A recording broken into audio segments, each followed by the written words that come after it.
receiver Trent Whittemore. Trent, just kind of talk about what you've experienced tonight. Obviously, it was somewhat of a homecoming for you, giving you a pass, and you were in some new roles tonight, catching punts as well. Just kind of reflect on tonight what this game meant to you. Yeah, it was cool to be back in old stomping ground. That means a lot to me, but obviously we didn't come out with the result we wanted. As far as the power training stuff, just something that I was put into that role, so just accept it and do it. And yeah, disappointing game for us, obviously. We just didn't get it done. What's not working for this offense right now? I don't know. I think we've struggled in the red zone a little bit. We're trying to put our finger on that issue. We're going to come together this week and really put emphasis on that as we did last week and try to be better in that area. And we got all our goals in front of us. Another rivalry game next week, and we just got to get back in the W column. That's our focus. Trent, can you talk a little bit about the vibe in the wide receiver room right now, coming into the season? So much talent, so much potential, but it kind of seems like it's been dominated kind of by one guy. Can you talk a little bit about like what the vibe is right now? Yeah, we weren't upset by Kobe's early successes. You're alluding to, you had a couple of really good games and kind of what the defense was giving us at the time. We've had some defenses maybe played us a little differently since, and yeah, there's really no time to be frustrated and that type of thing. Obviously, it's human nature, but we just got to move on. We gotta come together as a team and get back in the W conference. Trent, you guys last year were 3-2 at this point. You're 3-2 at this point again. Do you feel like this team's better than last year's team? I do, yeah. We need an emphasis on not having that type of slide we had last year that put us behind the 8 ball, especially in conference. I know there's a couple undefeated teams in the conference, in conference play, but all around college football, people are getting beat. As you see, I saw some in the SEC today. So that should motivate us to come out and make a push in the conference. The team is better. Why isn't it Trent? But we're only through 5 games, played 12, so. Is it a distraction when you get into a week and number 2 receiver decides he doesn't want to play anymore? I mean, I know that's part of the game now with opt-outs and stuff, but is that a distraction as you're preparing for an opponent? No distraction.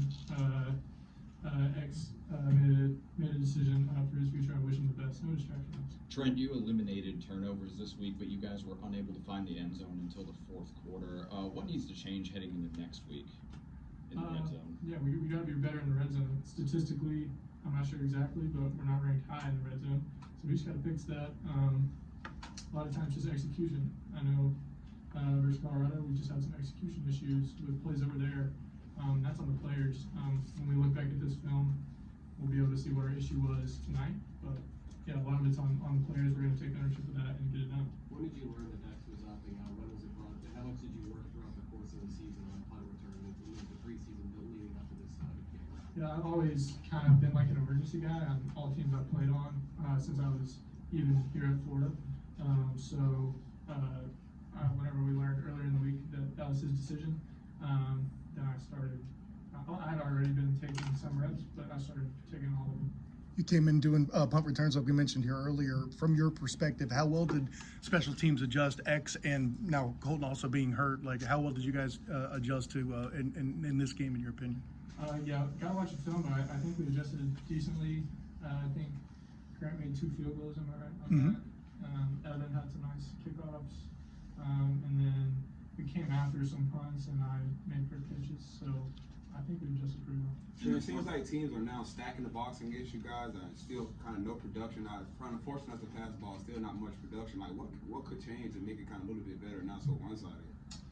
Yeah, I mean, honestly, I don't have that answer right now, but we'll just continue to look to find new ways to spread the ball around.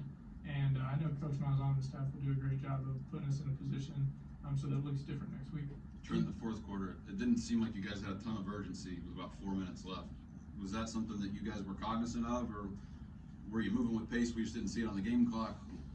I mean, sometimes when you have incomplete passes or sacks, it takes away from the ability to pace, which I think happened to us a couple times. So to be urgent, you have to move the ball down the field as well. So I think a couple of times we stopped our own momentum, and when it's 3rd and long, you've got to have a good play call. You can't just like chicken with your head cut off, come back and snap the ball. So I think we killed ourselves in that regard. Coming off 2 tough losses, how would you characterize the team right now? What's that locker room like? It's still a determined locker room. I use that word. But it's in sports. Talk is meaningless. We just gotta go win games. So, a lot can be said about locker room and this and that, but you just gotta put a result on the field. What was different this week? Because a lot of what you're saying sounds like what we heard last week. What was different in Yeah, what what regard? changed? What changed from last week's mistakes that you played, move forward with I this? mean, we didn't turn the ball over. Like I said, I gotta watch film, but I can't give you a direct answer on that. Trent, the term predictable has kind of been used for like the express this offense. Would you say that's like a fair term to use? Kind of like you could kind of see what's coming beforehand, and kind of people have adjusted to the scheme on tape.